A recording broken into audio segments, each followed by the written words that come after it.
Hello, my name is Eleen, and for most of my life, I believed that I disliked meat, specifically sheep meat, for reasons like taste or texture. Well, a while back, my family were eating meat, and I obviously declined, to which my uncle responded, "You still don't eat meat?" I was confused by this, so I questioned him. My uncle then proceeded to tell me a story of myself when I was much younger, around 3 or 4. A few context clues before this is that my mom has a tendency to call every type of protein chicken, whether it's actually chicken or not. And at the time of when this happened, I used to really enjoy a show called Shaun the Sheep. I was his biggest fan, if I'm being honest, and I still have a plushie of him to this day. Now, I'm sure a lot of you probably know who I'm talking about, but if you don't, it's pretty self explanatory. It follows a young sheep named John on little adventures. Now, to set the scene, I was sitting with my uncle, the antagonist of the story, having lunch, which had, you guessed it, sheep meat. So my uncle asked me if I knew what I was eating, and I happily responded, "Chicken." My uncle then proceeded to tell me that I was in fact not eating chicken, but sheep meat, specifically my friend Shaun the sheep. Of course, you can imagine how devastated I was to find out that I was currently eating the same species as my little friend Shaun, and I immediately started bawling and refused to eat anymore. Now, I had not known about this until just recently, thanks to my uncle, who decided to rescue it like some long lost forgotten memory from some past life.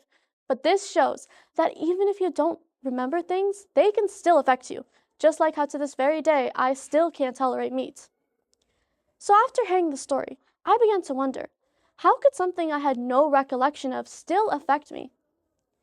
This led me down a rabbit hole of research into how our brains work and how early experiences, whether we remember them or not, can still leave such lasting impacts.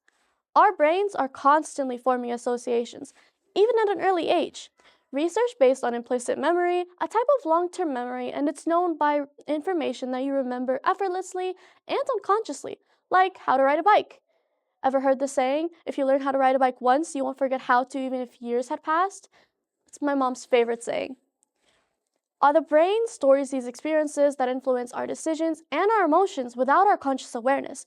A 2010 study published by Nature Reviews Neuroscience, written by Katharina Henke, highlights the importance of these implicit memories, often formed during childhood, in shaping our fears, habits, and our preferences. In my case, my brain made an emotional connection between my little friend Sean and the food I ate. Despite the fact that I forgot that specific moment, the emotional reaction stayed with me, quietly steering my food preferences for the next few years of my life. And this isn't unique only to myself. Think about fears, for example. Maybe a person with a fear of pigeons, even though they've never been attacked by a pigeon before. Or maybe they have, but the pigeons are really good at covering up their tracks. But anyway, I know someone like that, my very own mother. She has this weird fear of sticking her fingers through holes, and honestly, my family and I always make fun of her. But no one really knows where this fear actually stems from. Phobias are often tied to forgotten childhood experiences. A 2002 journal by the name of Biological Psychiatry, authored by Susan Manica and Arnie Ullman, highlights the importance of lasting emotional responses that trigger these emotional responses, and how even if the person doesn't remember the triggering event, it can still affect them. Another example is how adult behavior is influenced by childhood trauma. A research published by the American Journal of Psychiatry and another research published by the Neuropsychopharmacology, written by Andrew Holmes and Stephen Maven, found that even if people don't remember their adverse experiences, their brains and their bodies do, usually manifesting as stress, anxiety, or even chronic health issues. Sometimes I wake up and I feel anxious, but there's nothing to be anxious about. I just was. And I'm sure a lot of you probably understand that. So, why does all this matter anyway? This shows us the power of the subconscious and the importance that childhood